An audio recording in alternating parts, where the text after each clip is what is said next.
lifetime is a movie, y'all. Every day.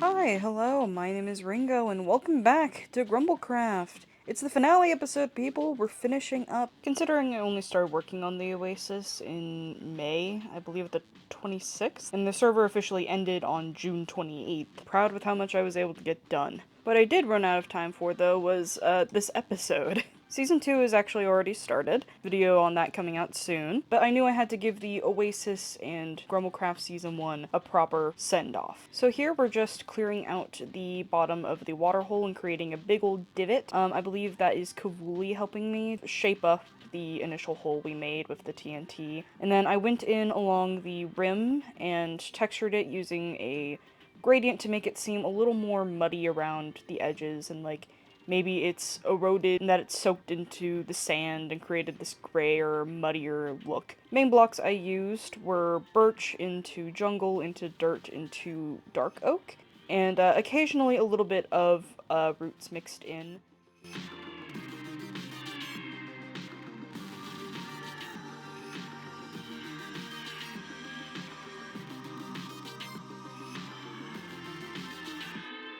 And then we go in and line the bottom with a bunch of mud, just to give it that extra depth and finish. Woofy actually helped me line the bottom here. It was such a time crunch and so close to the end of the season that a lot of people were just looking for things to do. So I had a couple helpers along the way that I will shout out as we go.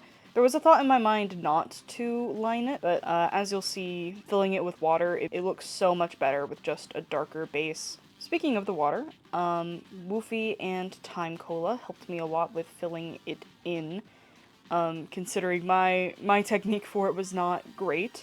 I was convinced that it would be easier if you laid a sheet of ice over it, and here you can see me trying that theory as they had already done their events.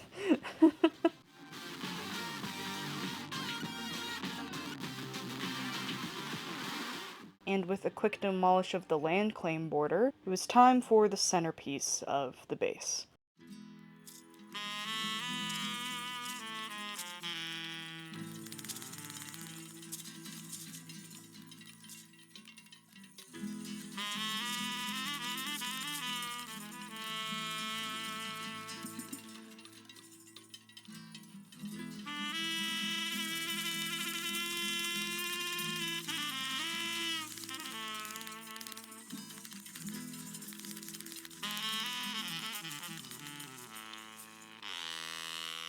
Spire, unlike the Waterhole, had been completely planned out in creative mode, and it was a surprisingly easy structure to put up, despite it being kind of tall and intimidating. Just going up in the same clover pattern all the way up to the top, and repeating the same cone shape at the top and bottom. My main inspiration for the Oasis base was, like, obviously the classic, like, Mirage type vibe, but also vaguely ancient aliens. I wanted it to feel like this is a structure that has been here for hundreds and thousands of years, centuries, and has stood the test of time and is vaguely mystical in some way. You know, it's floating, it's got the big old beacon going through it. I think Ancient Aliens as a conspiracy theory is fucking insane for a variety of reasons, but I think from the perspective of a fiction concept is kind of fun.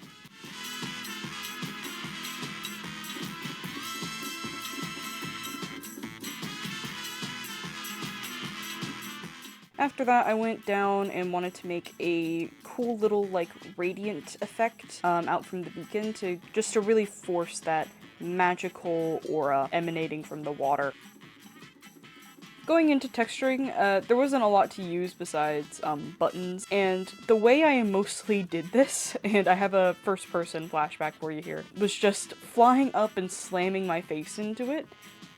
Keeping an eye on my health, making sure I didn't die. Could I have towered around and made more thoughtful and safer decisions? Yeah. But this also works, so... And at this point, the base kind of just looked like a burnt chicken nugget, so I think it's about time we add in some foliage.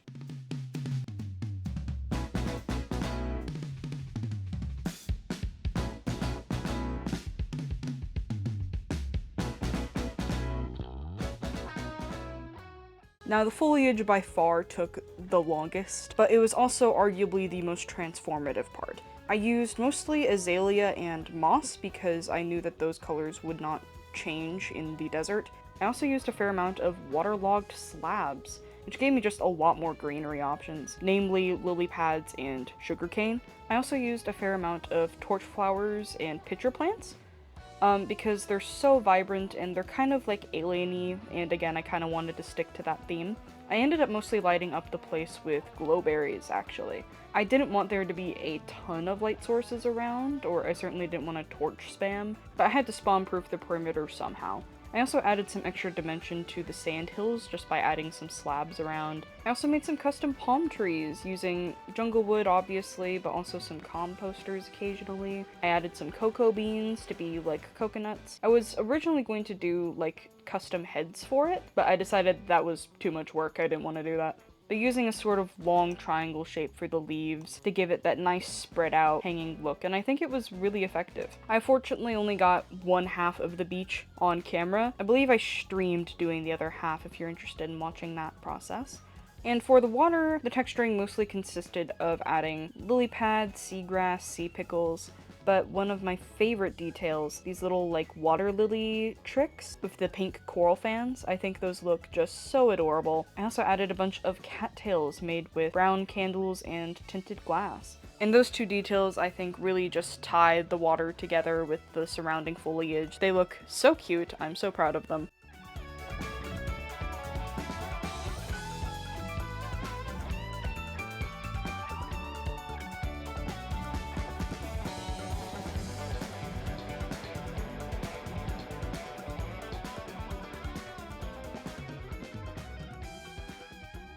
But with that, the oasis is done, and we're on to the glamour shots.